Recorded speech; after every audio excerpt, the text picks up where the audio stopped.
Now it's time for a brand new segment of our show. You may have missed our next guest during the Minecraft update segment, but not to worry. You're about to get some dedicated time with the one and only Jeb. Hello. Hello. Thank you very much. It was very different not having you in the Minecraft update section. Yes, it's a little bit different this year since we always want the ones that are actually working on the features of the games to be the ones to get to talk about them, because we feel that it gets more genuine in that way. So what are you working on then? Yeah, that's a good question. No, of course, I still spend a lot of time with Vanilla and Agnes and the team, but I now work with all our products, all our games, and like the board games, and try to support our developers and designers to capture the Minecraft feeling and make them fit together. But honestly, everyone is so talented, so it's actually quite an easy job. But to help everyone, both in Stockholm and in Redmond, I wrote a book, a Minecraft game design book. Are you trying to sell that to everyone in the audience watching? No, this is only for Mojang Studios employees. It contains a lot of secrets. But it was helpful when the team grew to kind of explain my thoughts and ideas about Minecraft. And for Vanilla in particular, there are some guiding principles that are going to help us continue updating the game for many years to come. But you did decide to share some today, so people can kind of see what's in the Jeb game design book. Absolutely. So one of these guiding principles is, it maybe sounds obvious, but that is, it's always one block at a time. You place one block, you remove one block, you pull one lever, and you trigger one TNT, and of course that causes a big explosion. But at the core, the interaction is always one block at a time. And it's not only important for the way you play the game, but it's also if you're playing together with someone, let's say you're building a house or something, then I will be able to observe what you're doing and quickly understand where you're going, and then I can help you, and every block counts. If you would just copy paste or make templates and such, then it would be a little bit harder to collaborate. And also Minecraft is a lot about the journey to create your massive castle or whatever. But so it's important to we retain that feeling. And you have another principle, but it applies pretty directly to a community question that we have. 你会加入更多天气或者自然灾害到我的世界中吗？像是暴风雪或者是大雾天气。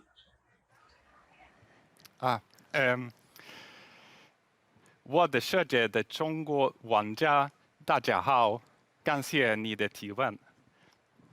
Wow, Jens. Yes, the Chinese community inspired me to try to take on a new language, but I have a long way to go, honestly. But about the question, if we're going to add things like natural disasters, that kind of contradicts one of our other guiding principles, that bad things happen, but they're technically the player's fault. Okay, they're the player's fault. Yes, in the sense that it was either caused by a player, like a griefer or summoning the wither, or a player was nearby, such as when a creeper explodes. So whenever something bad happens, we want to make sure that the players are either actively taking part of that or have a way to prevent it from happening. And an earthquake or a tornado would obviously destroy something that you've spent hours building. But there's definitely a few I can think of that maybe fall outside of this principle. There are still a few cases, like Endermen can grab a block and maybe wreck up some redstone, or you can have an unlucky wolf running into your sheep garden. But there's also, the worst thing is, of course, lightning strikes that can set your whole house on fire. But I'm hoping that Agnes and the team may have a plan for that. Exciting. So what's the last feature you were active in developing? Yes, the last feature I did was the netherite feature. I thought that was a very important part of the nether update and wanted to help where I can. But I don't want to, since I'm working with so many different projects now, I don't want to do something halfways and then kind of leave it to the team to fix my bugs. So I try to be a little bit hands-off. But recently, I've, of course, also been working a little bit on making combat test snapshots. That leads us to another community question. Hey, I'm DanTDM, and I would love to know what kind of combat mechanic changes are being made to Minecraft Java Edition. Yes, and that's an excellent question. We currently have a problem that on the two different editions of the game, there are different combat mechanics or combat systems. And that's bad both for us as designers that have to take both systems into account, but also bad for the community that wants to have the same experience. So the main objective is to reach parity. But I still want to make sure that we make a system that is kind of fits with the building and that doesn't distract too much from building, but still gives us this depth that allows us to design interesting behaviors. Also, I want to make sure that it works both good in both player versus environment. That means adventuring and players versus player. And I want to make sure that it feels good playing both with mouse and keyboard. And when you're on a controller, you don't get tired by frequently pressing the trigger. And we also want to improve touch, like the touch experience. So it's a lot to do.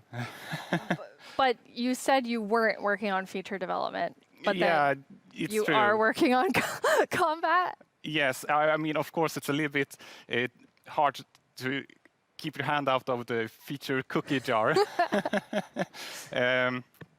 But in this case, I also felt that this was an area where I could help the team, so they could focus on doing the content updates. But at some point in the future, I will, of course, dump this on the team. Okay, so exactly what you said you Yes, don't want to do. Yes, and they will have to carry it over the finish line. Yes. Nice. Now, speaking of combat, we just had a really cool announcement about Alex and Steve coming to Super Smash Brothers. Yes, and that is so amazing. And just like I said, like my job gets easier because everyone's so talented. And just in this case, Sakurai-san and his team they really understand Minecraft and have made an absolutely amazing Super Smash Brothers fighter. And Sakurai has also made a really amazing video for all of us in the community. マインクラフトライブをご覧の皆さん、こんにちは。大乱闘スマッシュブラザーズディレクター、空の桜井正宏です。スマブラにマインクラフトのダウンロードコンテンツが導入されます。スティーブやアレックスが参戦することが決定し、マインクラフトライブ前に特別放送をお届けしたのですが、見ていただけたでしょうか。もしまだの方はぜひご覧ください。スマブラであることを忘れるぐらい、マインクラフトのスピンオフとしても相当にすごい踏み込んだ表現を行っています。発売までもう少しだけお時間いただきます。スティーブがマリオと戦う、アレックスがピカチュウと戦う、ゾンビやエンダーマンをアクションゲームで操作できる、リンクやカービィやソニックやロックマンやクラウドやリュウなど有名キャラクターとの共演が楽しめます。そして私もマインクラフトファンの一人です。マインクラフトライブでの発表を楽しみにしています。それでは。That was a really big secret to keep. Yes, and it was a really hard secret to keep even in the studio because it was super secret. But it has been so much fun to work on. Yeah, it's amazing to see the community reaction. Yes. Okay, so we're going to switch gears here. You have a sort of famous saying within the office, which is the world would be a better place if everyone played Minecraft. And why do you think that? Yeah, I suppose the quote has kind of gotten a life of its own. It definitely has. But yes, I think Minecraft unleashes people's creativity and helps them collaborate, but also teaches them things like geometry, languages, and maths. So yes, I do think that the world would be a better place if everyone played Minecraft. But I know that you also are very engaged in building a better world. You're interviewing me now, Jens. Thanks. I mean, I think I feel so privileged to work on Minecraft because of all the amazing things that people do with it, from Education Edition. And something I'm extremely passionate about is Block by Block, which is our partnership with UN Habitat. And it's really helping people reimagine their public space and then have it built.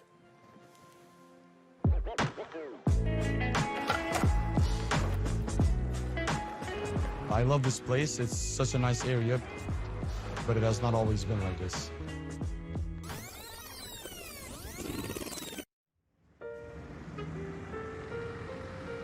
Well, before, the area felt very cold and unsafe. Basically, it was just an abandoned place. Block by Block is a program created by Mojang and UN Habitat where we use Minecraft to help community members redesign their neighborhoods. Kosovo has been impacted by years of conflict, and in those situations, we often see communities divided and public spaces neglected. It was a really cool project because even the little kids like me could help out with make the city a better place. They got to use Minecraft to sketch and try different solutions about how the space could be improved. It was very fun because you felt like to be able to help the city while just playing. After that, the ideas were presented to local architects and city planners, and later that year, construction started.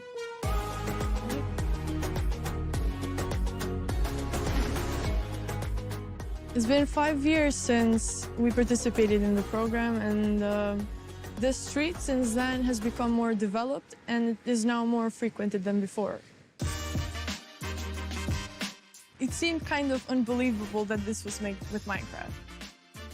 So seeing my own idea as a kid, changing a whole area in my city, it was very special to me. It's unbelievable that we were able to make reality what was once only an idea in our computer screen. Finally, decision makers have changed their perspective because maybe they realize that we can make a change. In a democracy, you want the people who live in that community to be asked about what's going to happen in that community. So this is a perfect example. The community was asked, the community decided, the community designed, and the community is using it. I'm probably going to be like really happy and be like, hey friends, I made this. I walk here almost every day, and every time I see it and I see a lot of people spending time here, it's a very gratifying feeling. I just hope it will become real as soon as possible. So the reaction of the community was great, and to me it was a great feeling which I'll never forget. I came up with a skate park idea and some trees surrounding the park. It is possible to change the world and make your dreams come true.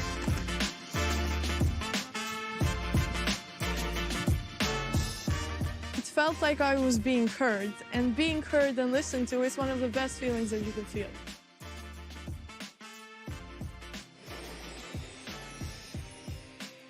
I actually was able to go to Kosovo at the start of that project, and it's just amazing to see the transformation using Minecraft. Yeah, it's amazing. Yes. Jens, you must have seen a lot of amazing things because you're about to hit your 10-year anniversary at Mojang Studios in like 2 or 3 months. Yes, it's true. Yeah, it has been an amazing journey these 10 years, and I have had so much fun working on Minecraft. But of course, I'm also a Minecraft player, and we're all like with the community. And in the end, it's really the players and the community that gives everything its purpose. Yeah, absolutely. And from myself as part of the community, I just want to say, like, thank you for the 10 years and all that you've done for Minecraft. It's made a huge difference in my life, and I think many people watching right now. Thank you.